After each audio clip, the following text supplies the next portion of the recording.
Qəbələ idim, amma Bakıda yaşamaqla əlaqəli çıxdım Hmm, iyi, inşallah düzələrsiniz. inşallah. Baxaram vakantları deyərəm sizə. Hansı Çox sağ ol. zonalarda nə var. Sağ ol. Salamlar, xoş gördük. Gördüm maraqlı söhbət edirsinizdə mane olmayayım sizə. Digər Bəli. müəllimlər də qoşulsunlar. Axırıncı sualı Rəqsan müəlliməyə verdim. Yəqin çətin qoşulacaq indi. Hə, mən Yəqin, sual-cavab gedir, eləmi? bəli. Testlərə baxmışıq Ceyhunə müəllimə, sonra isə sual-cavab edirik. Birinci 45 dəqiqədə sizlə yanaşı daha 3 müəllim də qoşulmamışdı. Nazəni müəllimə Daha də rahat yox idi. olub. Müəllimlər üçün daha şans yaxşı olub. Daha çox fürsət, sual-cavab. Sual-cavab daha rahat olub. İnşallah, indi əsas sual-cavab indi başlayacaq. Bayaq düzdür, əlavə mövzularda toxunduq biz. Çünki bəzi mövzular var ki, bununla əlaqəli idi. Biz məcbur onlara da toxunası olduq. Onda yaxşı, müəllimlər gələnə qədər biz sual-cavabı başlayaq. Deməli, biz Rəqsan müəllimə sualı belə vermişdik. Həmin sualı mən ünvanlayıram Ceyhuna müəlliməyə. Çünki həmin sualı bilmir. İndi eşidəcək ilk dəfə. Bəli, buyurun. Ceyhuna müəllimə, diferensial təlim və ya scaffolding. Bunlardan hansı böyükdür? Scaffolding böyükdür, yoxsa diferensial təlim böyükdür? Scaffolding böyükdür, diferensial təlim scaffoldingin içindədir. Scaffoldingi mən belə yaratmışdım. Beynimdə daha doğrusu belə həkk eləmişdim ki, scaffolding sırf elə bir ki, illik iş planıdır. Diferensial təlimi, yəni mən özüm üçün eləmişdim, onu yadımda qalsın həmişə. İcmaldır. Yəni scaffolding ümumi tədris prosesini nəzarət eləyir, diferensiallaşma da onun içindədir. Aha. Deməli, scaffolding ümumiyyətlə tədris yanaşmasıdır. Yəni ki, scaffolding odur ki, şagird bir məsələni öyrənmək istəyirsə, ona təlim yardımı olunmalıdır. Diferensial təlim isə hər 45 dəqiqənin içidir. 45 dəqiqənin içindədir. Ona görə də diferensial təlim kiçik anlayışdır, scaffoldingə nisbətən və scaffoldingin daxilində yerləşir. Scaffolding üçün fasilitasiya həmişə şərt olduğu halda, diferensiallaşmada fasilitasiya şərt deyil. Yəni, fasilitasiya odur ki, şagirdi olduğu kimi qəbul edərsən, olduğu kimi qəbul edib inkişaf etdirəsən. Scaffoldingdə tədris yanaşması olduğuna görə fasilitasiyaya həmişə ehtiyac duyur. Diferensial yanaşmada isə fasilitasiyasız da mümkün ola bilər. Yaxşı, bir diqqət sualı verəcəm Aynur müəlliməyə. Bu kitab düzdür, scaffoldingin adını indi çəkib, amma scaffolding biz keçməliyik Vygotsky nəzəriyyəsində. Amma götürüb Vygotsky nəzəriyyəsini axırda verib, amma scaffolding adı indi çəkilir. Və ona görə də bu mövzuları öz vəsaitində nəzəriyyələri keçəndən sonra biz bu mövzulara baxırıq adətən. Çünki nəzəriyyələrdən sonra bu mövzular daha anlaşılır olur. Aynur müəllimə, onda fürsət açılmışkən Vygotsky'dən bir-iki dənə sual verir, biz də biz onu keçməmişik. Vygotsky nəzəriyyəsinə görə, sosial inkişaf nəzəriyyəsində insan təklikdə öyrənə bilməz, mütləq ona sosial dəstək verilməlidir. Sosial dəstəkdə də müəyyən şərtlər var. İnsan 3 zonada ola bilər. Birinci zona odur ki, sən ona dəstək versən də, o bacara bilməz. Bacara bilmədiyi zonadır. Dəstək versən də bacara bilmədiyi zonadır. Bir də var, deməli, ən yaxın inkişaf zonası. Yəni ki, bu adam məsələ üçün də görürsən qələmi tuta bilir, nə bilim, qaşığı tuta bilirsə, demək sən ona artıq yazı yazmağı öyrədə bilərsən. Yəni, artıq potensialı var yazı yazmaq üçün. Sadəcə biraz əlindən tutursan, yazır, sonra onu buraxırsan. Əlindən tutursan, müvəqqəti yardımcı göstərirsən, biz bunun adını qoymuşuq scaffolding. Deməli, uşaq əgər, üçüncü zonada belədir ki, artıq uşaq o yazmağı bilir, sən ona dəstək verməsən də belə onu bacaracaq. Bizə lazım olan nədir? Şagird ki, ən yaxın inkişaf zonasına çatıbsa, biz bunu hiss ediriksə, o zaman ona təlim yardımı göstərməliyik. Çünki təlim yardımı göstərməsək, o öyrənə bilməyəcək. Təlim yardımında da müəllim də iştirak edə bilər. Müəllim əyaniliyi artıra bilər. İzahları daha hərtərəfli edə bilər. Bəzən də zəif uşağı güclü uşağı yanında əyləşdirir ki, zəif ondan biraz təkan hiss eləsin. Tam yox, biraz təkan lazımdır ki, o yeni bacarıqlara özü yiyələnmiş olsun. Gəldik belə. Sualım aiddir. İndi Aynur müəllimə sual verəcəyəm. Aynur müəllim, biz dedik ki, diferensial yanaşma bugün bütün dərslərdə var. Bayaq testdə də gördük ki, elə bir dərs yoxdur ki, orada diferensial yanaşma olmasın. Hətta əvvəllər bəziləri fikirləşirdi ki, diferensial yanaşma yalnız xüsusi qayğıya, yəni kör, gözü zəif, qulağı zəif, əlil və s. uşaqlar üçün əsasdır. Amma bu gün bütün dünya müəyyənləşdirdi ki, diferensial hər şey üçün əsasdır.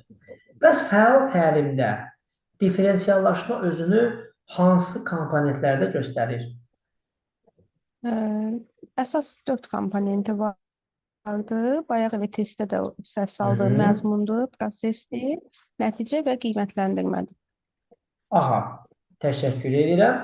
Mənə məzmun komponentini izah eləsin Ceyhuna müəllimə.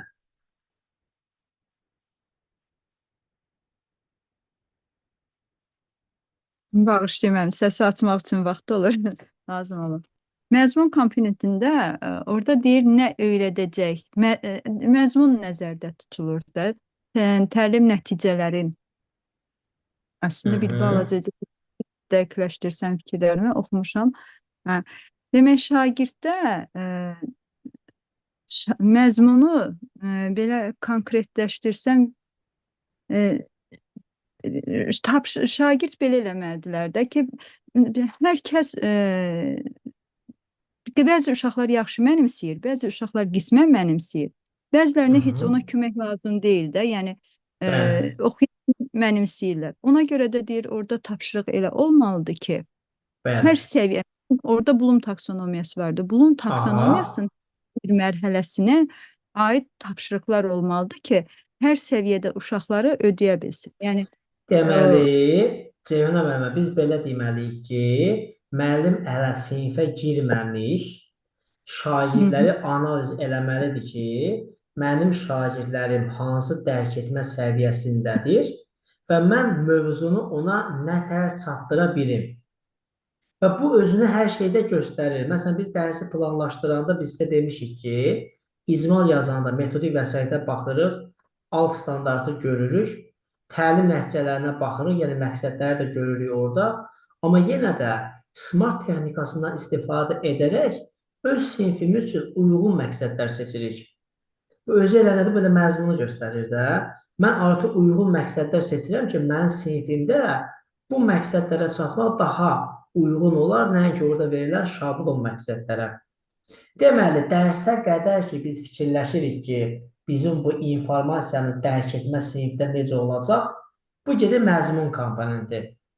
Bəs Aynur müəllimə, proses özünü nədə göstərir? Proses, məsələn, biz dərsi necə təşkil edəcəyik, necə düzgün quracağıq. Burada biz şagirdlərin maraqlarını da nəzərə almalıyıq və onların səviyyələrini nəzərə almalıyıq. Bir də öyrənmə tərzlərini ki, hansı öyrənmə tərzlərində şagirdlər varsa, dərsi o formada onlara təşkil edərək çatdırmaq onlar üçün daha rahat olar da dərsin öyrənilməsi. Bu da dərsin proses. Onda əgər biz belə deyək də, biz ki, planlaşdırdıq ki, bizim sinifdə şagirdlər dərk etməsinə görə fərqlidir, mövzu ona görə seçdik, bu oldu məzmun komponenti. Artıq sinifdə izah edəndə bu fərqə əməl ediriksə, o zaman bu olur proses. Proses şagirdə izahı göstərir. Məzmun yox ha, məzmun müəyyənləşdirmişsiniz. Sinifdəki izah eləyəndə gah lövhədə yazarıq, gah səsli şəkildə deyərik, gah əyani formada deyək. Bunlar hamısı prosesə aiddir. Bəs Ceyhuna müəllimə, bəs nəticədə diferensiallaşma necə ola bilər? Nəticədə uşaqlar artıq məzmunu mənimsəyiblərsə, prosesdən də xəbərdardırlarsa, artıq bunlar bu prosesi təqdim eləməlidirlər. Elə səsim açıqdır, gəlir səsim. Təqdim eləməlidirlər. İndi hər uşaq, məsəl üçün, biri kinestik kinestik toxunma ilə öyrənir, biri Bəli. eşidib öyrənir, biri aktivdir. Yəni dinləmə ilə öyrənən uşaq əlbəttə ki, mühazirə ilə tapşırığı cavab verəcək. Məsəl üçün belə deyək, vizual öyrənən uşaq artıq o təqdimatı eləyəcək müəyyən video materiallarla, əgər düzgün başa düşmüşəmsə, düz izah eləyirəmsə. Ona görə biz belə deyək də, əgər bizim məqsədimiz, deyək ki, bu şey, məsələn, bir şeir var qabağımızda, bizim məqsədimiz, məsələn, bayaq da mən dediyimi, deyək ki, məqsəd yaz fəsli haqqında məlumatlanmaqdırsa, məsələn, mən deyirəm ki, yaz fəslini necə başa düşürük? Elə uşaq ola bilər ki, şeirlə, yaz haqqında bir şeir bizə deyə bilər, sonda. Elə uşaq var ki, yaz haqqında bir şəkil çəkib gətirə bilər. Elə uşaq var ki, yaz haqqında bir esse yazıb gətirə bilər. Elə uşaq var ki, yaz haqqında video çəkib gətirə bilər. Söhbət nədən gedir? Məqsəd odur ki, bu yaz haqqında məlumatlansın. Amma biz onlar üçün çərçivə yaratmırıq ki, sən e-mailinə yazıb bura gətirməlisən. Əgər mən düşünürəmsə, bu uşağın əl qabiliyyəti var, rəsmlə arası yaxşıdırsa, o zaman hələ rəsmlə çəkib gətirsə, mənə aydın olur ki, bu uşaq başa düşüb yaz fəsli necə olur. Bizim yaratdığımız bu imkanlar diferensiallaşmaya aiddir. Yəni biz diferensiasiya eləyirik, nəticə olaraq bizə sonunda nə təqdim edirlərsə, onlara görə sərbəstlik veririksə, şagirdləri nəzərə alırıqsa, bu gedir nəticədə diferensiallaşdırma. Bəs Ceyhuna müəllimə, qiymətləndirmədə bu özünü necə göstərir? Qiymətləndirmədə deyir, burada mütləq şəkildə əks əlaqə olmalıdır. Məsəl üçün deyir, köhnədə məsəl üçün ümumi qiymətləndirmə var idisə, amma burada ayrı-ayrılıq hər şagird çətinliyi nədədirsə, yəni o haqda müəllim rəy verməlidir ki, filan kəs, məsəl üçün filan uşaq, sən bu mövzunu orada deyirik ki, məsəl üçün düzgün getmirsən, amma bu mərhələnin filan qaydaya da əməl etsən daha uğurlu nəticə əldə edə bilərdi. Bəli. Deməli, qiymətləndirmədən sonra biz bütün sinifə deyil, biz müəyyən şagirdlərə rəy verməliyik. Buna biz konstruktiv rəy deyirik. Konstruktiv rəy haqqında bizim ayrıca bir mövzumuz olacaq. O haqqında bizim videomuzda var, YouTube-a yerləşdirmişik. Konstruktiv rəyin 4 dənə xüsusiyyəti var. Birinci qeyd edək ki, konstruktiv rəy formativ qiymətləndirməyə aiddir.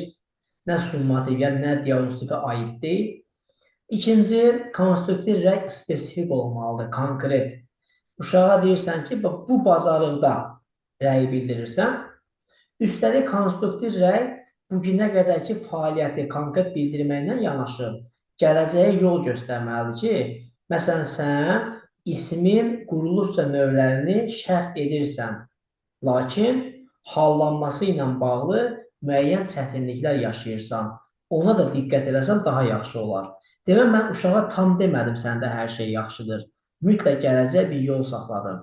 Demək ki, biz bunu bütün uşaqlara təklikdə verə biliriksə, o zaman biz buna deyirik qiymətləndirmədə diferensiasiyanın nəzərə alınması.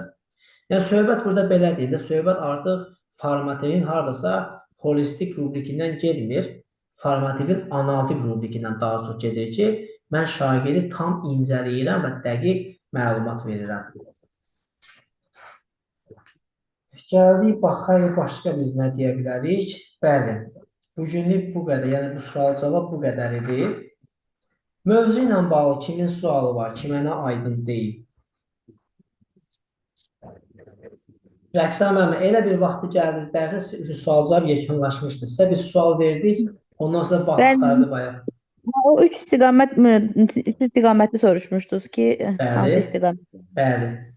Qabiliyyətinə görə qruplaşdırırdılar. Məsələn, universitet ixtisaslarına görə qruplaşdırırdılar.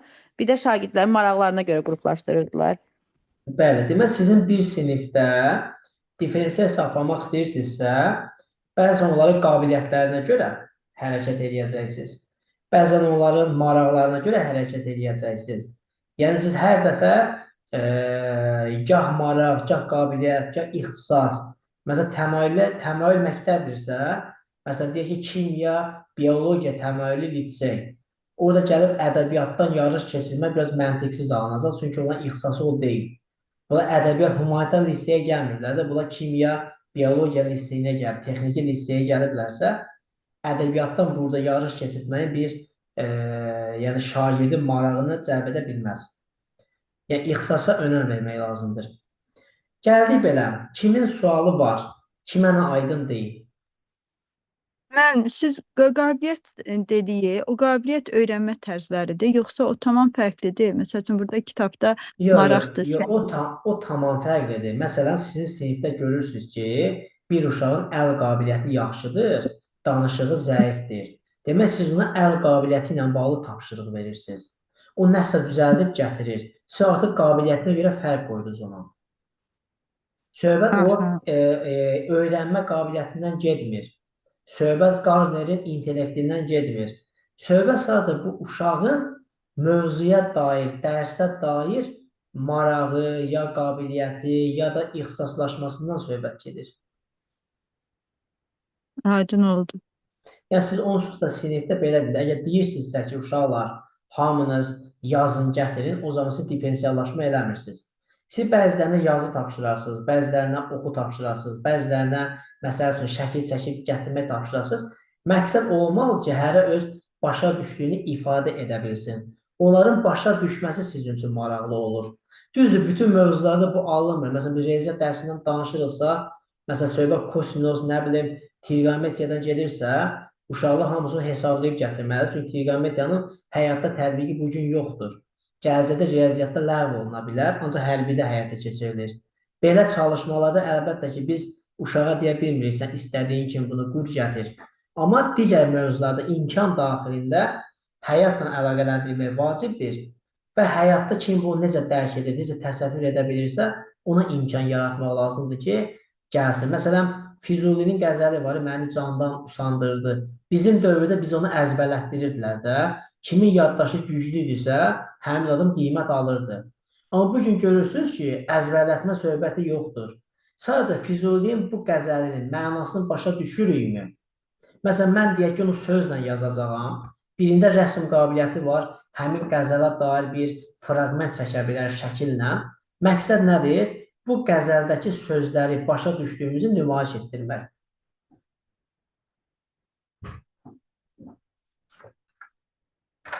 Gəldik belə, başqa kimin sualı var, kimə nə aydın deyil?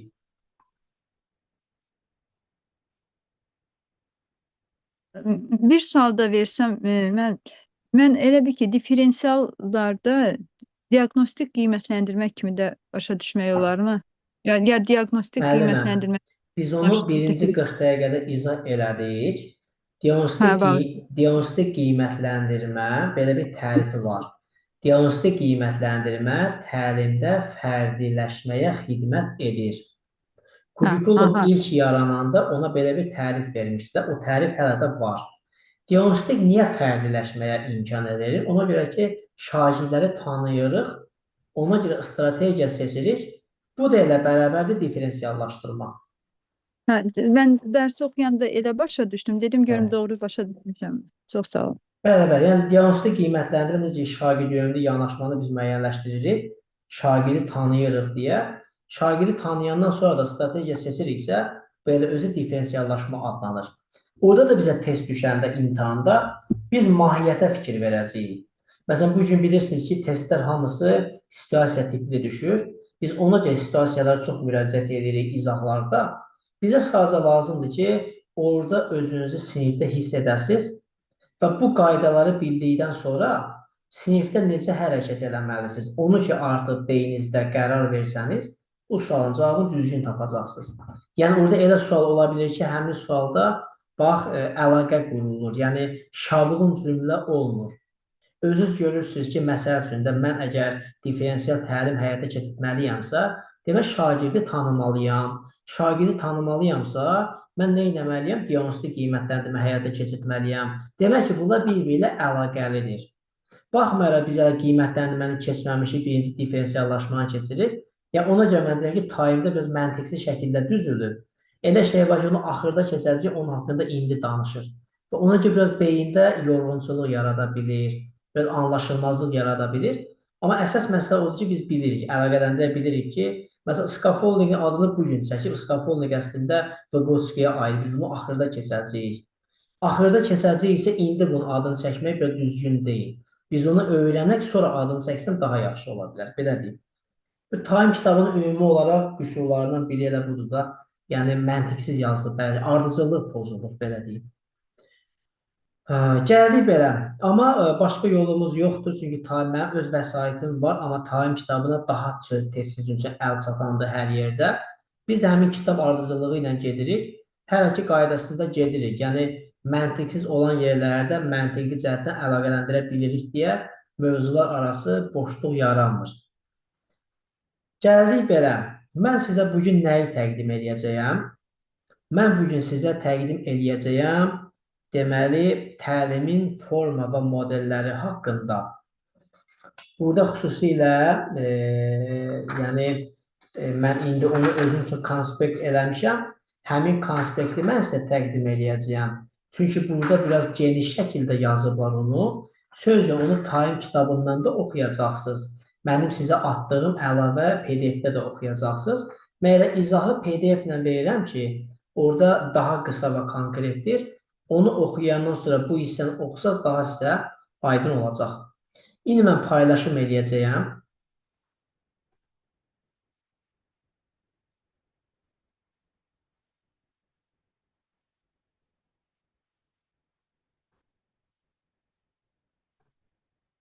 Aha.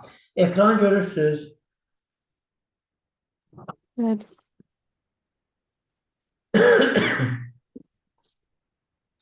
Deməli, bu PDF-i sizə atmışam, əgər lazım olsa yenə atacağım qrupa ki, hamı ondan faydalansın. Bu mənim kitabıma yazılan əlavə PDF-dir. Bu PDF-də məsələn mənim kitabımda olmayan, lakin aktiv hansı mövzular varsa o mövzular haqqındadır. Müasir təlim modellərini biz qruplaşdırmışıq. Hamı görür ekranı. Bəli. Mən gördüm şəxsən. Aha, Bəyim müəllimə görürsünüzmü? Bəli, görürəm. Aha. Deməli, biz nə eləmişik? Müasir təlim modellərini iki qrupa bölürük. Görürsünüz ki, sol tərəfdə müəllim yönümlü model yazmışam. Müəllim mərkəzli model. Sağ tərəfdə isə yazmışam şagird yönümlü model. Baxın, yenə müasir təlim yazmışam. Yəni, müasir dövrdə biz nə qədər də eləsək, hələ də müəllim yönümlü model var. Özəlliklə bizim məktəblərdə bu hələ var. Ki, məsələn, müəllim özünə görə model fikirləşir, yoxsa şagirdə görə deyil. Burada da yazmışam, ənənəvi təhsil sisteminə uyğun gəlir. Əsas vəsaitimizdə qeyd etdiyimiz birbaşa tədris modeli də bu qrupa daxildir və yaxud müəllim yönümlülük də bu qrupa daxil. Səsdə izah eləmişdim sizə. Müəllim yönümlü, onun daxilində 3 də hissə vardı. Müəllimin formal hakimiyyəti, müəllimin eksperti, müəllimin şəxsi nümunəsi və s. Bunlar hamısı buna aiddir. Amma sağ tərəfdə olan isə bugünkü dövrdə müasir olan, faydalı olan modellərdir. Biz indi bu haqda məlumat verəcəyik. Şagird yönümlü modeldən danışanda təhsildə 4K bacarıqlarına da baxacağıq. Yəni sağ hissədə 4K bacarığı da var. 4K bacarığı nədir? Nəyə görə buna 4K deyilir? Çünki 4 dənə başlığın 4-ü də K hərfi ilə başlayır. Deməli, müasir dövrdə elə etmək lazımdır ki, şagirddə kritik düşüncə yaransın, kreativ düşüncə yaransın, kommunikasiya olsun, yəni ünsiyyət qura bilsin, bir də kooperasiya, yəni əməkdaşlıq edə bilsin. Kritik düşüncə nədir? Anında düzgün qərar verə bilmə. Kreativ düşüncə odur ki, alternativ yollar düşünə bilsin. Standart qaydalardan kənara çıxsın, qeyri-standart qaydalar düşünsün. Kommunikasiyada odur ki, problemi elə qoyuruq ki, şagird istər-istəməz ünsiyyət qurmalı olur ki, yəni o ünsiyyət əsnasında komandanı yığa bilir və yaxud insanlarla məlumat verə bilir, məlumat ala bilir. Bir də kooperasiya. Kooperasiya bilirsiniz ki, şagirdlərin vəzifələrində də var. Əməkdaşlıq təhsil alanın vəzifəsidir. Nə üçün əməkdaşlığı biz önə çəkirik? Ona görə ki, müasir dövr Z nəslinin nümayəndələri ilə biz çalışırıq. İndi 2020-ci ildən sonra dünyaya gələnlər isə alfa nəslinin nümayəndələridir. İstər Z nəslində, istər alfa nəslində əməkdaşlıq deyilən şey yoxdur. Onlar təklikdə oynayırlar hətta. Təklikdə iş qururlar. Onlar əməkdaşlığa necə baxırlar? Mənə lazımdır bəyəm kimisə özümə qoşum, özüm rahat şəkildə bunu eləyirəm də. Ona görə telefondan çox istifadə edirlər, telefonla dostluq edirlər, amma bir-birinə dostluq eləməyə maraq göstərmirlər. Bu da problem yaranır. Çünki əməkdaşlığı ona görə vəzifəyə salıblar ki, əməkdaşlıq gələcəyin xilasıdır. Şagirdlərin, uşaqların əməkdaşlığı çox vacibdir. Ona görə bunu vəzifə kimi təyin ediblər. Uzun sözün qısası, təhsildə 4K bazarlığı dedikdə kritik düşüncə, kreativ düşüncə, kommunikasiya, bir də kooperasiya başa düşülür. Bu da sağ tərəfdə, yəni şagirdlərə aid modeldədir. Gəldik növbəti hissəyə, layihə əsaslı model var. Bir də aşağıda var problem əsaslı model. Layihə əsaslı model nədir? Layihə əsaslı model odur ki, müəyyən vaxt ərzində şagirdlər hansısa bir layihəyə, yəni hansısa bir problemin həlli üçün layihə təklif edirlər. Yəni buna zaman lazım olur. Məsələn, burada yazmışam ki, şagirdlərin real həyat problemləri ilə öyrənmə prosesinə aktiv cəlb olunmasını təmin etməklə idraki inkişafa şərait yaradır. Həftələri, yarım ili, hətta bütöv ili əhatə edə bilər. Məşhur STEM proqramı da bu modelə aiddir. 4 addımda tətbiq olunur. Prosesi məqsədə uyğun sualla başlayırıq. Tədqiqat prosesini həyata keçiririk. Həll yolu tapırıq və təqdimat edirik. Məsələn, sizə bir nümunə deyim. Məsəl üçün, deyək ki, kimya müəllimi gübrələr dərsini keçir. Gübrələr dərsini keçəndən sonra uşaqlara belə bir tapşırıq verir. Əlavə tapşırıqdır ya, yəni dərsin öz mövzusu, öz tapşırığı ayrıdır. Uşaqlardan bir qrup formalaşdırır. 5 nəfərdən ibarət və ya 6 nəfərdən ibarət və ya 10 nəfərdən ibarət fərqi yoxdur. Qrupa tapşırır ki, siz yaşadığınız kənddə gübrələrin verilməsini analiz eləyin. Baxın ki, kəndin hansı tərəfində, məsələn, gübrənin miqdarı nə qədər verilir, hansı tərəfində gübrənin miqdarı nə qədər verilir. Və eyni zamanda elə həll yolu təklif eləyin ki, gübrələr bizim yeraltı suları çirkləndirməsin, xarab eləməsin, çünki biz həmin sulardan qidalanırıq. Deməli, uşaqlar nə edirlər? Uşaqlar gedirlər kənddə fermerlərlə, kəndçilərlə, ata-babaları ilə əlaqə yaradırlar. Bir il ərzində bəzən bunu araşdırırlar və sonda həll yolunu tapırlar ki, biz necə eləyək? Gübrədə verilsin, amma quyu sularına da zərər dəyməsin. Və bir həll yolu tapırlar, təqdim edirlər. İndi burada əsas məsələ onların tapdığı həll yolunu həqiqətən dövlət həyata keçirər, keçirməz məsələsi deyil. Hətta həll yolunun dəqiq olması məsələsi də deyil. Məsələ sadəcə odur ki, bu şagirdlər araşdırıb, həll yolu təklif etməyi bacarsınlar. Ən azından bilsinlər ki, bu həll yolu necə olur? Bu bizim ən yaralı yerimizdir. Məsələn, mən özüm universitetdə bakalavr bitirdim, magistri bitirdim, doktorantura bitirdim.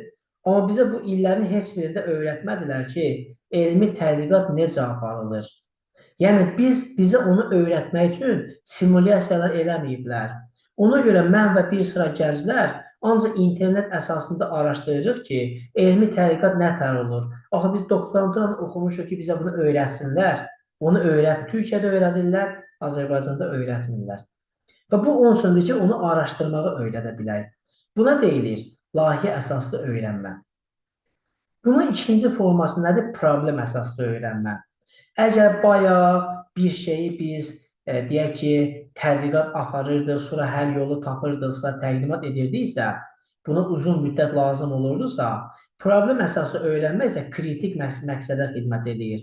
Yəni, bizim hazırda belə bir problemimiz var. Bu dəqiqə bu problem var. Bu problemi həll etmək üçün biz nə etməliyik? Elə ki, şagirdlər qısa zamanda problem həlli üçün işlər görməlidirlər. Bu bir neçə günü və ya ən uzağı həftəni əhatə edə bilər. Yəni, əgər layihə əsaslı öyrənmə daha rahat, daha stressizdirsə, yəni uzun müddət verilib də bunun üçün. Buna görə biz tələsmirik. Amma problem əsaslı öyrənmədə bir qədər sürətli lazımdır, bir qədər stres hiss oluna bilər. O mənada ki, bu problemdir, tez bir zamanda həll olunmalıdır. Problem əsaslı model də müasir dövrdə əsas modellərdən biri sayılır. Elə uzun sözün qısası siz dərsdə, hər dərsdə motivasiyada da problem yaradırsınız, tədqiqatın aparılmasında da problem yaradırsınız ki, yəni şagird o problemi çözməyə çalışır və ona görə öyrənir. Əgər bir şagird üçün problem qoymasaq, onun beyni tarazlıqda olar. Piaget nə deyir? Piaget deyir, zehni tarazlıqda olan beyin inkişaf eləmir. Beyindəki hər şey düzdür, heç bir problem yoxdursa, beyin niyə inkişaf eləsin ki? Məsələn, sizin bugün dərsə qoşulmağınız həmin tarazlığın pozulmasına görədir.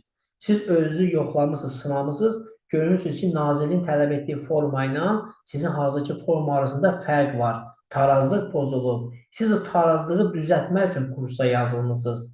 Bugün əgər kurikulumu ləğv eləsələr, sizdə tarazlıq düzələcək, heç kim hazırlaşmaq istəməyəcək. Çünki siz tarazlıq pozulub deyə həll edirsiniz.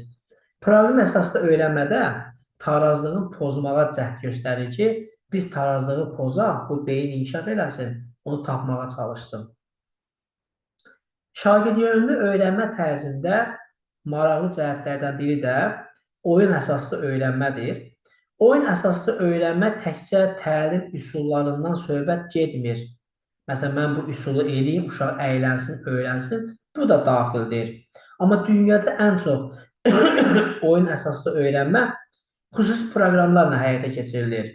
Məsələn, Kahoot proqramı bəlkə sizə tanış gələcək, Game Ties proqramı var, EDAP proqramı var. Söhbət nədən gedir? Müəllim elə bir ki, onlayn cəhətdən oyunlar qurur.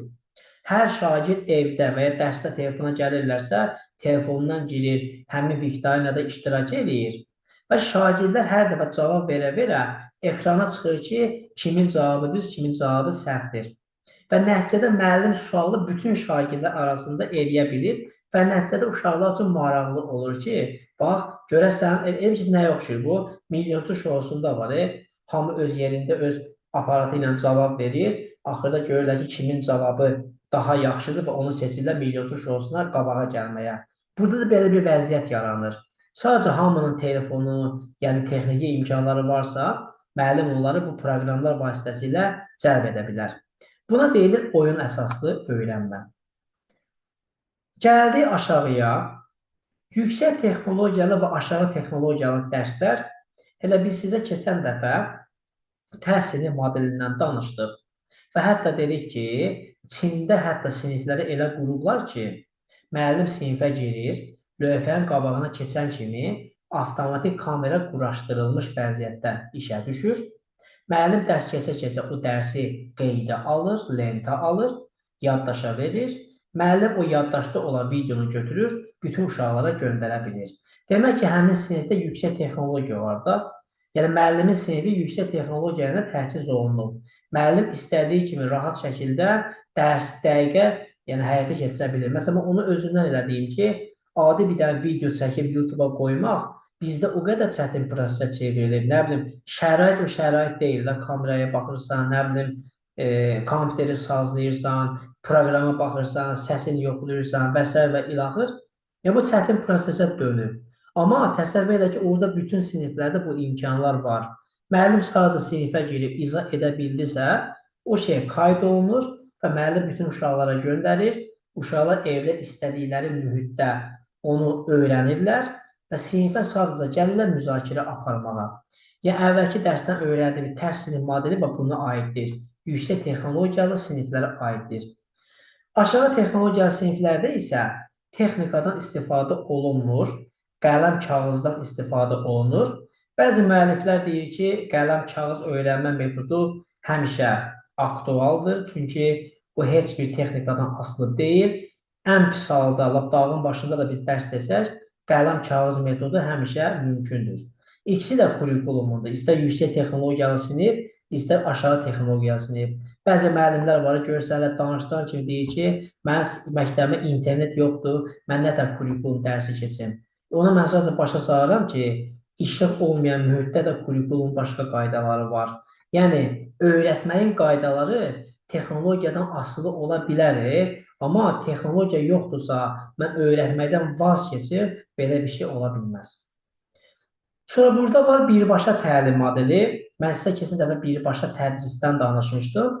Bir də var birbaşa təlim. Bax, bu təlimdir, o özü tədrisdir. Bu hətta 1960-cı ildə Siegfried, Engelman və Wesley Becker tərəfindən meydana gəlir.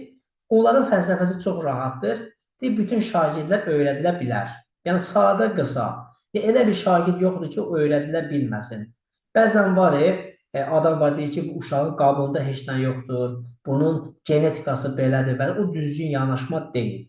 Yəni, Rosenstein da deyir ki, yəni bu modelin nümayəndələr də deyir ki, burada 6 dənə hissə var. Mən bu materialı zaten sizə göndərəcəm, orada da oxuyacaqsınız ki, bu 6 hissə ilə gedirsinizsə, hər şagirdi öyrənə bilər. Yəni, bu modeldən istifadə eləsəz, öyrənə bilər, problem olmayacaq. Sonra burada eyni zamanda siz sinxron və asinxronu görəcəksiniz. Sinxron odur ki, məsələn, mən onlayn dərs keçirəmsə, məsələn, siz oradasınız, mən buradayam. Mən sual verirəm, Rəqsan Məhəmməd cavab verir. Mən sual verirəm, Ceyhuna Məhəmməd cavab verir. Bu canlıdır. Canlı şəkildə istədiyiniz sualı mənə verə bilirsiniz, mən sizə verə bilirəm. Həmin anda eyni zamanda baş verirsə, buna sinxron deyilir. Yox, əgər mən sizə material göndərirəm, deyirəm ki, bunu 3-cü günə qədər, 6-cı günə qədər dinləyin, 6-cı gün sual-cavab eləyərik. Əgər belə yanaşıramsa, bunu asinxron təlim. Əgər mən 2 gün belə, 2 gün belə eləyirəmsə, gah sizə sinxron keçirəm, gah sizə material göndərirəmsə, buna isə deyilir hibrid. Əgər yadınızda olar, pandemiya vaxtı bəzi məktəbə hibridə keçdi. 3 gün məktəbə gəlirdi uşaq, 3 gün isə məktəbə gəlmirdi. Buna deyilir hibrid. Sonra burada interaktiv təlim haqqında vizual, audial, kinestetik oxuyub yazaraq da burada qeyd eləmişəm. Belə. Materialımız bundan ibarətdir. Mən bu PDF-i sizə göndərəcəm belə dərsdən həmən sonra. Bu materialı burada öyrəndikdən sonra Taim kitabında səhifə 90-da mövzu verilib. Səhifə 90-dan 100 səhifə deməli 99-a qədər ki, material hamısı buna aiddir. Çalışın, bunda da onu öyrənin, kitabda da onu öyrənin, daha beyninizə yaxşı düşmüş olacaq. Belə, bugünlük bu qədərdir dərsimiz. Mən şeyəni dayandırım.